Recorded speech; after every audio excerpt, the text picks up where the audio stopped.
बोलण्यात काय आहे डॉक्टर बाबासाहेब आंबेडकर हे सांगितलं. बाबासाहेब आंबेडकर शिका, संघटित व्हा आणि संघर्ष करा. सर्वात पहिल्यांदा डॉक्टर बाबासाहेब आंबेडकरांना शिकण्यावर सर्वात जास्त त्यांनी प्रभुत्व दिलं, जोर दिला. कशासाठी? शिकलो तर पुढची पिढी व्यवस्थित होईल, शिकलो तर आपण गुरगुरेल, शिकलो तर आपल्याला समाजात एक स्थान मिळेल, आर्थिक भौतिक सगळं काही वैभव आपल्या पाठीशी येईल, पायाशी लोटंगण घालेल. म्हणून आपण आपल्या जी यंग पिढी आहे त्यांना सर्वात पहिल्यांदा शिक्षणाचा आधार देणं सर्वात आवश्यक आहे. सर म्हटले आताच की बापाचा बाप म्हणजे डॉक्टर बाबासाहेब आंबेडकर.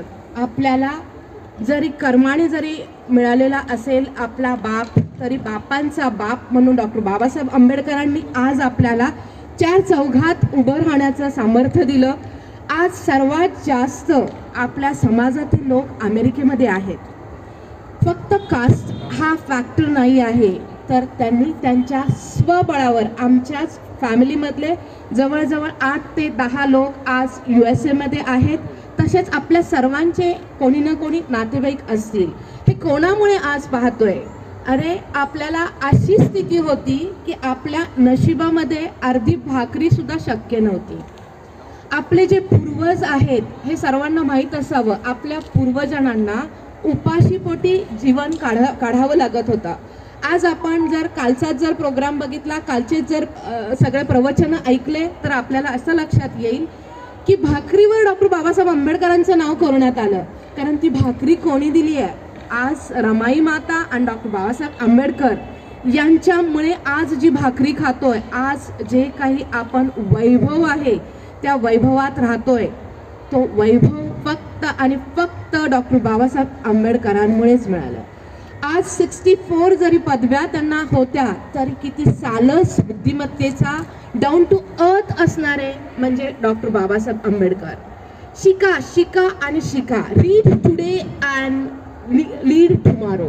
शिका आणि त्याच्यावर हवी व्हा. म्हणजे काय? शिकलात तर तुमचं प्रभुत्व वाढेल, शिकलात तर तुम्हाला तुमची आकलन शक्ती वाढेल, आकलन शक्ती वाढली तर तुमची नंतरची जनरेशन आहे ही तुमच्यापेक्षा हुशार होईल.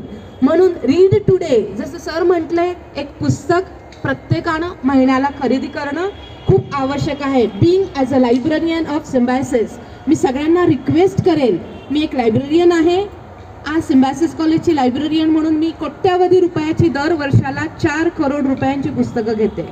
हे कशासाठी? जरी इंटरनेटचा जमाना असेल, डिजिटलचा जमाना असला तरीही आपल्या मुलांना शिक्षण देतोय, तर त्याच्याबरोबर आपला धर्म काय आहे, शिक्षण काय आहे, हे पुस्तकी ज्ञानातूनच जास्तीत जास्त कळणार.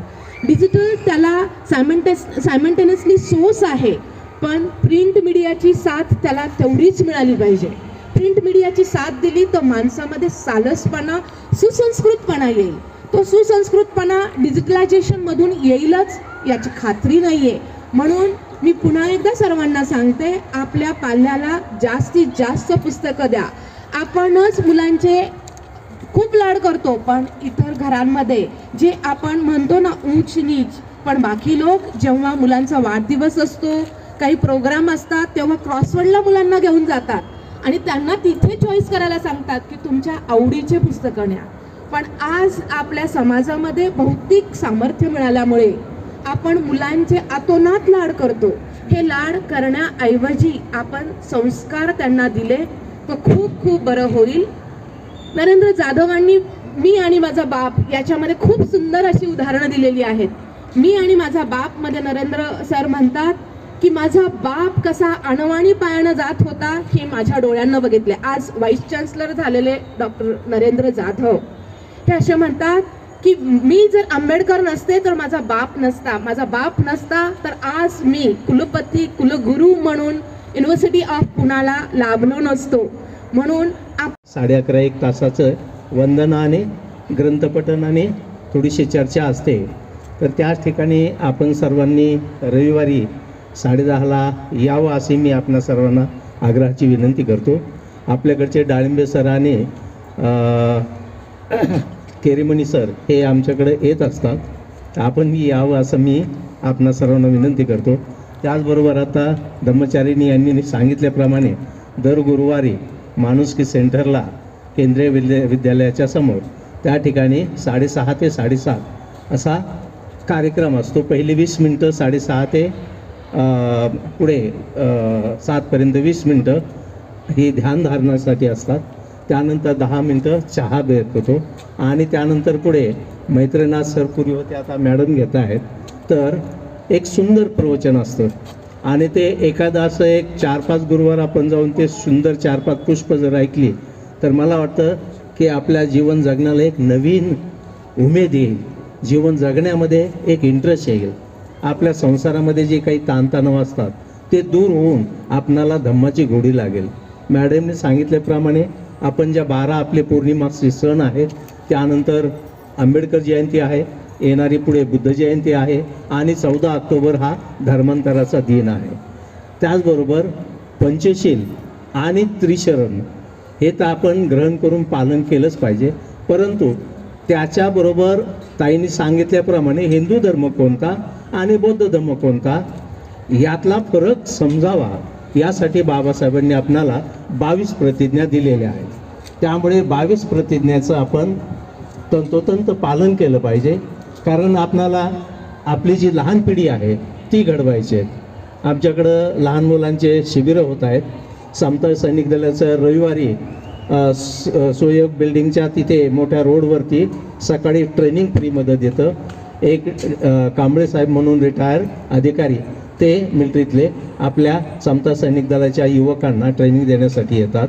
त्यानंतर आमच्या विहारामधून डॉक्टर वाघमारे म्हणून आमच्याकडे एक लेडीज गायनोकॉलॉजिस्ट आहेत, जे महिलांसाठी खास शिबिर घेतात. महिलांच्या ज्या ज्या समस्या असतात त्या सगळ्या समस्यांचं त्या ठिकाणी ते निराकरण करतात. त्यावेळेला आम्ही मॅसेज टाकत असतो, तर डाळिंबे सरांना माहीत आहे. तर अशा वेळेला आपण त्या शिबिरालाही एखाद्या वेळेला आलं पाहिजे.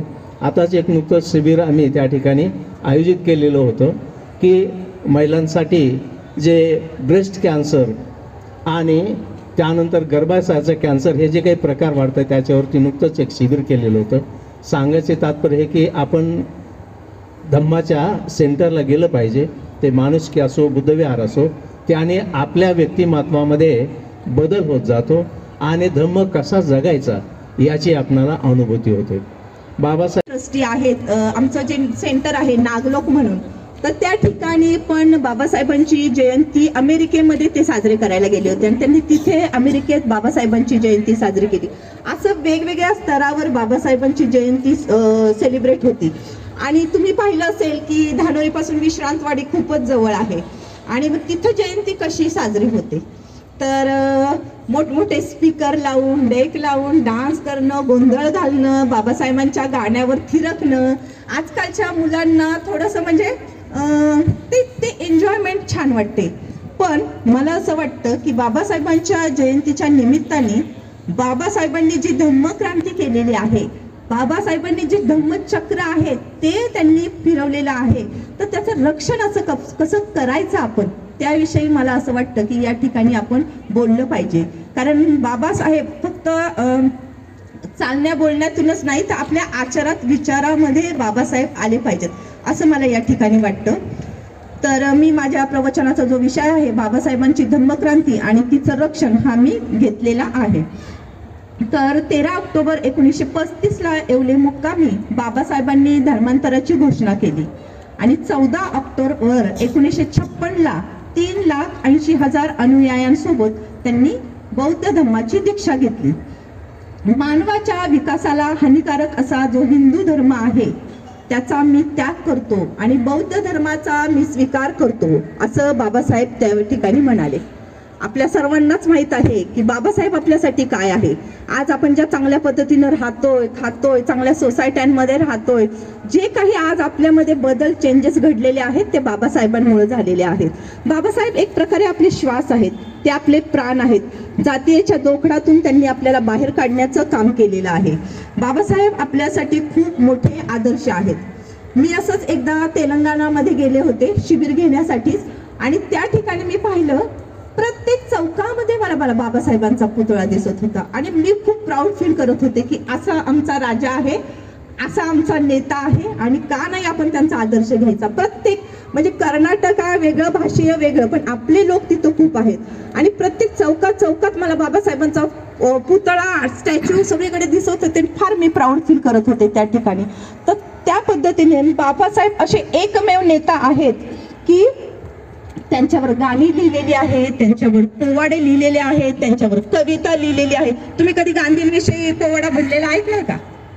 कविता ऐकली का गांधींविषयी कधी? पण बाबासाहेब असं एकमेव व्यक्तिमत्व आहे की त्यांनी त्यांच्यावर अनेक पुस्तकं लिहिलेली आहेत, अनेक पोवाडे आहेत, अनेक कविता त्यांच्यावर लिहिलेल्या आहेत आणि असा नेता, असा आपले आदर्श आहेत. तर तुम्हाला सुरुवातीला माहिती आहे की कशा परिस्थितीतून बाबासाहेब घडलेले आहेत. त्यावेळची परिस्थिती किती भयानक होती. दिव्याखाली बसून, त्यांना हे सगळं आपल्या सर्वांनाच माहिती आहे की दिव्याखाली बसून बाबासाहेब अभ्यास करत होते. एका पावाच्या तुकड्यावर ते जेव्हा इंग्लंडमध्ये होते, एका पावाच्या तुकड्यावर ते दिवसभर पैसे कमी असायचे त्यांच्याकडं, तर आणि खाल्ल्यावर झोप येऊ नये आणि कमीत कमी पैशामध्ये मला कसं उदरनिर्वाह करता येईल, तर एका पावाच्या तुकड्यावर बाबासाहेब आपलं दिवसभराचं हे करायचे. अतिशय म्हणजे अतिशय कष्टानं बाबासाहेबांनी आज आपण जे केलेलं आहे आणि बाबासाहेब आपण काय करतो आणि बाबासाहेबांनी आपल्याला काय केलेलं आहे ते आपण पाहतो की सध्याची जी पिढी आहे, सध्याचे जे मुलं आहेत शिक्षणासाठी, आई ग पप्पा मम्मी आज तुम्ही मला मोबाईल नाही घेऊन दिला तर मी स्कूलमध्ये जाणार नाही, मला तुम्ही घड्याळ चांगलं दिलं नाही इम्पॉर्टंट तर मी काय करणार नाही, मी स्टडी करणार नाही, मला कॉलेजला जायला गाडीच पाहिजे तरच मी कॉलेजला जाईल. असं सध्याचं जी परिस्थिती आहे समाजाची, अशी परिस्थिती आहे. तर ह्या परिस्थितीतून आपण वर उठलं पाहिजे. आपल्या मुलांना बाबासाहेब काय आहेत ते समजलं पाहिजे. असं वेगवेगळ्या सोसायट्यांमध्ये कार्यक्रम होत गेले आणि आज इथं बरीचशी लहान मुलं आहेत, तरुण मुलं आहेत. असे जर असतील तर खरंच बाबासाहेबांचं जे प्रबुद्ध भारताचं जे स्वप्न होतं ते साकार व्हायला वेळ नाही. तर आपल्या आईवडिलांनी तसं केलं पाहिजे, तसे संस्कार आपल्या मुलांवर दिलं पाहिजे. आज आनंद होतोय की सोसायटीतले कमी घरं आहेत आपली इथं, पण तरी सुद्धा तुम्ही सगळे इथं जमलात आणि आपल्या मुलांसहित इथं आहात, तर ते पाहून मला आनंद होतोय. त्यावेळची काळ अतिशय भयानक होता. अंधश्रद्धा होत्या, रूढी होत्या, परंपरा होता. बरंच म्हणजे आपला समाज तिथे एकदम अशिक्षित असा आपला समाज होता. मनुष्यबळ नव्हतं, समाज आपला एकत्र नव्हता, एकमेकांना मदत करत नव्हता, द्रव्यबळ नव्हतं. नेहमीच आपला समाज दुसऱ्या लोकांवर म्हणजे नोकरी नव्हती, रोजगार नव्हता, शिक्षण नव्हतं, त्याच्यामुळे दुसऱ्यांवर आपला समाज परावलंबी होता. आणि मानसिक बळ नव्हतं, कारण आपला समाज हा मृतपाय होता, खचलेला होता. आत्मविश्वास, पैसेच नाहीयेत, नोकरीच नाहीये, खायलाच नाहीये, तर अशा लोकांमध्ये आत्मविश्वास कसा येईल? तर त्यांचं मानसिक बळ पण जे होतं ते खचलेलं होतं. आणि अशा परिस्थितीतून बाबासाहेब घडले. त्यांनी खूप पैसे बाबासाहेब कमवू शकले असते, खूप मोठे बाबासाहेब श्रीमंत व्यक्ती घडू शकत होते, पण बाबासाहेबांनी आपल्या समाजाचा विकास केला आणि आपल्या समाजासाठी बाबासाहेबांनी स्वतःला समर्पित केलं. आणि बाबासाहेबांनी बौद्ध धम्माची सुरुवात घराघरातून झाली पाहिजे असं बाबासाहेबांना नेहमी वाटायचं. जिच्या हाती पाळण्याची दोरी तीच जगाला उद्धारी, असं धम्माचं प्रत्येक घरामध्ये आचरण झालं पाहिजे. हे जे आपण बोलत आहोत, ही सुरुवातीची मी जी परिस्थिती आहे, मी सुरुवातीची जी परिस्थिती तुम्हाला सांगत आहे. तर आपण ही बाबासाहेबांनी जी धम्मक्रांती केलेली आहे, हे धम्मचक्र फिरवलेलं आहे. नागपूरला त्यांनी जे दीक्षाभूमीमध्ये दीक्षा घेतलेली आहे, हे धम्मचक्र प्रवर्तन त्यांनी केलं. तर त्याचं आपण रक्षण करणं खूप गरजेचं आहे आणि ही काळाची गरज आहे. आपल्या सर्वांना माहिती आहे की समाजाची काय स्थिती आहे, राजकारणाची काय स्थिती आहे, आणि आपल्या मुलांना, आपल्या समाजाला जर पुढं घेऊन जायचं असेल तर लहान मुलापासून तर अक्षरशः वृद्ध व्यक्तींपर्यंत सर्वांनी त्या धम्मक्रांतीचं रक्षण करणं गरजेचं आहे. आणि त्याच्यासाठी काय आवश्यक आहे, तर मी ते 4-5 ज्या गोष्टी आहेत त्या सांगण्याचा फास्टमध्ये प्रयत्न करणार आहे. पहिलं आहे शीलपालन. शीलपालन, जर आपल्याला धम्मक्रांतीचं रक्षण करायचं असेल तर शीलपालन खूप खूप महत्त्वाचं आहे. पंचशील आपण रोज म्हणतो. आज बऱ्याच ठिकाणी त्रिशरण पंचशील, विधायक पंचशील, बुद्धपूजा झालं की संपवतात, पण आज या ठिकाणी मला सांगण्यात आलं की जास्तीत जास्त गाथांचं पठण या ठिकाणी व्हावं. ते म्हणजे पंचशील आपण रोज म्हणतो, तुमच्या घरातही तुम्ही म्हणत असतात, पण ते कसं असतं, यंत्रवत असतं. ते पंचशील आपल्या आचरणातून दिसलं पाहिजे, ध्यानातून दिसलं पाहिजे, आपण मेडिटेशन केलं पाहिजे आणि पंचशिलांचं पालन केलं पाहिजे. बऱ्याचदा आपण भोकंपट्टीसारखं म्हणजे बोलत राहतो पण त्या गाथांचा काय अर्थ आहे ते आपण कळत नाही. म्हणजे आपल्याला म्हणजे पानातिपाता काय आहे तर ते पण आपल्याला लक्ष, आपण हिंसा केली नाही पाहिजे, आपण चोरी नाही केली पाहिजे, आपण दान दिलं पाहिजे. आपल्या समाजाला दानाची खूप गरज आहे. वेगवेगळ्या ठिकाणी विहार आहेत, आपल्या मुलांना शिक्षणासाठी तुम्ही मदत करू शकता. दान म्हणजे काय पैशाच्या स्वरूपात दिलेलं नाही, म्हणजे द्यावं असं पण नाहीये. तुम्ही इथे येऊन मदत करू शकता, अशा पद्धतीचं पण तुम्ही दान देऊ शकता. पण सध्याची परिस्थिती अशी आहे की लोकांमध्ये एवढा कंजूसपणा आहे की समाजासाठी मंदिरांमध्ये लोक हजारो लाखो रुपये देतात, पण आपल्या विहारांची काही ठिकाणी अजून परिस्थिती खराब आहे. तर तशा विहारांमध्ये आपण गेलं पाहिजे, दान दिलं पाहिजे, मुलांना एज्युकेशनसाठी मदत केली पाहिजे. एक असंच उदाहरण मी तुम्हाला या ठिकाणी सांगेल की आमच्याकडे गुरुवारचा वर्ग असतो आणि ना आम्ही ऑनलाईन पण कधी कधी तो वर्ग घेतो. तर अमरावतीवरनं एक ग्रहस्थ त्या वर्गाला असायचे आणि ते रोज मला फोन करायचे, ताई मला दान करायचंय, तुमचा गुगल पे नंबर पाठवा किंवा तुमच्या ऑफिसचा जो नंबर आहे तो पाठवा, मी ट्रान्सफर करतो बँकेत. मग मी त्यांना आमच्या ऑफिसचा स्कॅनर दिला आणि मग त्यांनी आमच्या ऑफिसला किती दान करावं, अमरावतीच्या व्यक्तींनी 150 रुपये दान केलं. 150 रुपये दान केलं आणि ते दान करण्यासाठी त्यांनी मला खूप फोन केले. पण बाबासाहेब आणि इतरांचं पण असं म्हणणं आहे की ह्या हाताने दान दिलं ना तर दुसऱ्या हाताला संभलं पण नाही पाहिजे. रोज मला फोन करायचे, ताई पावती द्या ना दानाची. आता आम्ही रिसिप्ट बुक देतोच आणि आम्ही पावत्या पण फाडतो, पण 150 रुपयाची पावती. आमची ट्रस्ट खूप मोठी आहे, आमचं काम फक्त भारतातच 17-18 राज्यांमध्ये तर चालतंच, पण त्याचबरोबर आमचं परदेशातही काम चालतं. तर 150 रुपयाची पावती मला त्यांच्यासाठी फाडून, म्हणजे सांगण्याचं तात्पर्य की आपल्या हातानं सडळ मुक्त हस्ते, आपण पंचशील म्हणतो ना आपण, अदिन्न दाना वेरमणी, म्हणजे थोडक्यात मला सांगायचं हेच की शिलांचं पालन केलं पाहिजे. कधी कधी आपण थट्टा मस्करी करतो, त्यांनी लोक दुखावले जातात, तर त्या गोष्टी आपण चांगल्या केल्या पाहिजेत आणि आपल्यामध्ये जे विचार आहेत ते विचार आपले प्रगल्भ झाले पाहिजे.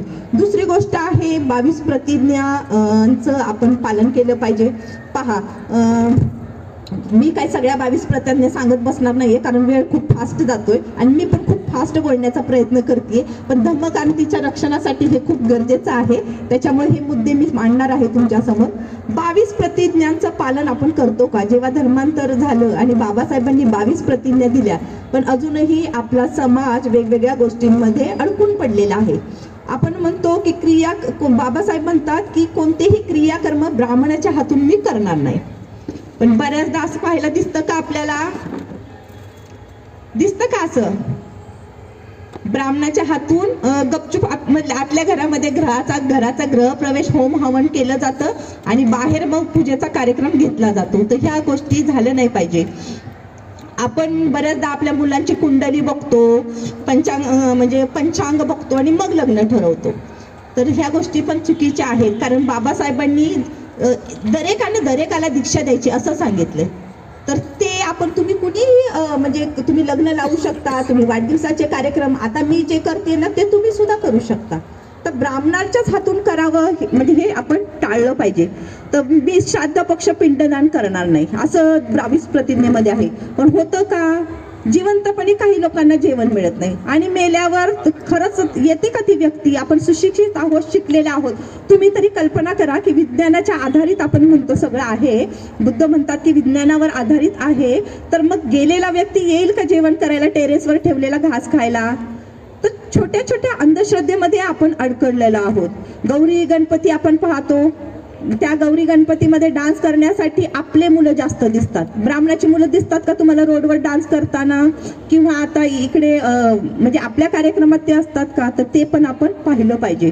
वड्याला पूजायला जातात आपल्या काही महिला, किती तो नवरा मारत असेल, दारू पिऊन धुपटत असेल तरी वड्याला पूजायला. तर ह्या अंधश्रद्धा, रूढी, परंपरा आपण सोडल्या पाहिजेत. नवरात्राच्या वेळेस आपल्या महिला रोज ऑफिसमध्ये एक वेगळी साडी, 9 दिवस 9 प्रकारचे कलरच्या साड्या, एवढ्या उन्हातानात विदाऊट चप्पलच्या जातात. मला थोडक्यात सांगायचं की अंधश्रद्धा, रूढी तुम्ही पाळू नका. त्या ज्या 22 प्रतिज्ञा सांगितलेल्या आहेत त्याचं पालन करा. तिसरी गोष्ट जी आहे धम्मक्रांतीचं रक्षण करण्यासाठी तो आहे धम्म अभ्यास. आपण गाथा पठण शिकलं पाहिजे. आपण भगवान बुद्ध आणि त्यांचा धम्म वाचला पाहिजे. किती लोकांच्या घरात इथे भगवान बुद्ध आणि त्यांचा धम्म आहे? आहे 2, 3, 4, 5, 6 हा म्हणजे बरेचसे छान वाटलं की इथं बऱ्याचशा लोकांकडे भगवान बुद्ध आणि त्याचा धर्म, तर त्या ग्रंथाचं आपण पठण केलं पाहिजे. गाथा पठण करतो तर त्याचं आपण वाचल्या पाहिजे, तर त्याचा अर्थ नुसतंच यंत्रवत गाथा पठण नाही पाहिजे. त्याचा अर्थ काय आहे त्या गाथेतून, आणि त्या गाथेच्या अर्थातून आपण आपल्या जीवनामध्ये काय बदल घडवायचा आहे तर तो आपण पाहिला पाहिजे. हा एक म्हणजे तुम्हाला सर्वांनाच माहीत आहे की बाबासाहेब जेव्हा परदेशात जायचे, बाहेरगावी जायचे, खूप पैसे म्हणजे पुस्तकांसाठी खर्च करायचे आणि पुस्तकं आणायचे आणि वाचायचे. आणि बाबासाहेब तेवढंच करून थांबले का? त्या पुस्तकांची त्यांनी चिकित्सा केली, त्याच्यावर चिंतन केलं, त्याच्यावर स्टडी केला. म्हणजे फक्त वाचून घोकंपट्टी केली का बाबासाहेबांनी? त्याचं परीक्षण चिकित्सात्मक त्यांनी त्याच्यावर स्टडी केला आणि आज आपल्याला त्यांनी बौद्ध धर्म दिलेला आहे. चौथं जे आहे, आपली जर धम्मक्रांतीचं रक्षण करायचं असेल तर आपली परिवर्तनावर श्रद्धा आपण ठेवली पाहिजे. म्हणजे आपण असं म्हणतो की मी अशीच आहे बाई, मी काही बदलणार नाही, मी असाच आहे, मी काही बदलणार नाही. पण म्हणजे बुद्धांच्या काळामध्ये अंगुलीमालाचं अनेक गणिका, चांडालिका त्यावेळेस बदललेल्या आहेत. आमच्या संघामध्ये अनेक धम्मचारी जे होते त्यांच्यामध्ये बदल झालं आणि आज ते धम्मचारी आहेत. काही दारू पित होते, व्यसनाधीन असे काही लोक आहेत, पण संघाच्या कॉन्टॅक्टमध्ये आले, धार्मिक शिबिरं करायला लागले, ध्यान करायला लागले आणि त्यांच्यामध्ये बदल झाला. तर एखाद्या गोष्टी आपल्याला जर वाईट वागताना दिसत असेल तर आपण त्याला बदलवण्याचा प्रयत्न केला पाहिजे आणि आपला म्हणजे परिवर्तनावर आपला विश्वास असला पाहिजे. आपण त्या व्यक्तीला सुधारण्यासाठी प्रयत्न केला पाहिजे. आणि पाचवी जी गोष्ट आहे तो आहे कार्यकारण भाव. म्हणजे प्रत्येक गोष्टीला कारण आहे, ती काही चमत्काराने घडत नाही. ज्याचं मन कमजोर असतं तो सहजपणे विश्वास ठेवतो, चमत्कारावर विश्वास. बघा अजूनही आपल्या महिला बऱ्याचशा अंगठ्या असतात, 5-5, 6-6 अंगठ्या असतात. हा खडा, तो खडा, हे केल्यावर माझं असं होईल, तो केल्यावर माझं असं होईल. तर त्या अंधश्रद्धांमध्ये आपण म्हणजे कार्यकारण भाव, काही तुम्ही चुकीचं वागला तर तुम्हाला चुकीचंच म्हणजे होणार आहे. तुम्ही जर खरं बोलला तर एक खोटं म्हणजे बोलण्यासाठी तुम्हाला 10 खोटं बोलावं लागतं. पण आपण चुकीनं वागलो तर कधी ना कधी आपल्याला त्याचं परतफेड करावीच लागणार आहे. तर आपण परिवर्तनावर विश्वास ठेवला पाहिजे. हे चमत्काराने होईल, इथं भगवान बुद्ध आहेत आणि पेढा ठेवला आणि तुम्हाला भगवान बुद्ध पास करतील असं अजिबात केलं जाते. आणि 154 स्टेट्समध्ये, नेशन्समध्ये ती साजरी केल्या जाते. आणि मला असं सर्व मुलांना सांगायचं आहे की बाबासाहेबांचा हा जन्म 14 एप्रिल 1891 मध्य प्रदेश येथे झाला आहे. आणि बाबासाहेब हे 14वे रत्न होते. तसेच बाबासाहेब ज्या वेळेला शिक्षण घेत असताना कॉलेजमध्ये होते, कोलंबिया युनिव्हर्सिटीमध्ये, तर ते लायब्ररीमधले फर्स्ट आणि लास्ट स्टुडंट्स असायचे. म्हणजे ज्या वेळेला ते लायब्ररीयन जे कोणी असायचे ते लायब्ररी ओपन करण्या अगोदर बाबासाहेब तिथे हजर राहायचे. आणि ज्या वेळेला लायब्ररी बंद व्हायची म्हणजे फर्स्ट ते विद्यार्थी असायचे लायब्ररीचे आणि लास्ट म्हणून तेच विद्यार्थी असायचे. एकदा असा प्रसंग झाला होता की बाबासाहेब लायब्ररीमध्ये एका कॉर्नरमध्ये अभ्यास करत बसले होते आणि संध्याकाळ झाली, रात्र झाली, लायब्ररीचा टाईम जो होता तो बंद करण्याची वेळ झाली होती.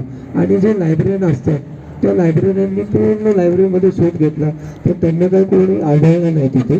मग बाबासाहेब एका कोपऱ्यामध्ये अभ्यास करतच चिंतन मनन म्हणजे ते अभ्यास करण्याचे एवढं मनन चिंतनमध्ये होते की त्यांना कळलेच नाही की ती वेळ काय झालेली आहे. आणि त्या लायब्ररीला सुद्धा कळाली नाही. आणि त्यामुळे काय झालं, ती लायब्ररी बंद करण्यात आली. आणि बंद केल्यानंतर दुसऱ्या दिवशी सकाळी ज्या वेळेला ती लायब्ररी ओपन केली आणि स्वच्छतासाठी ते तिकडे गेल्यानंतर त्यांना कळालं की बाबासाहेब आहे त्या स्थितीमध्येच अभ्यास करत होते. तर असे हे बाबासाहेब दिवसात आपण म्हणतो की 24 तास असतात. जमा झालं आहे. त्यांना त्याचबरोबर महात्मा ज्योतिबा फुले, माता रमाई, माता जिजाऊ, सावित्रीबाई फुले, शाहू महाराज, छत्रपती शिवाजी महाराज या सर्वांना मी वंदन करते. सगळ्यात महत्त्वाचं काम आभार प्रदर्शनाचं काम माझ्याकडे दिलेलं आहे. सर्वात प्रथम मी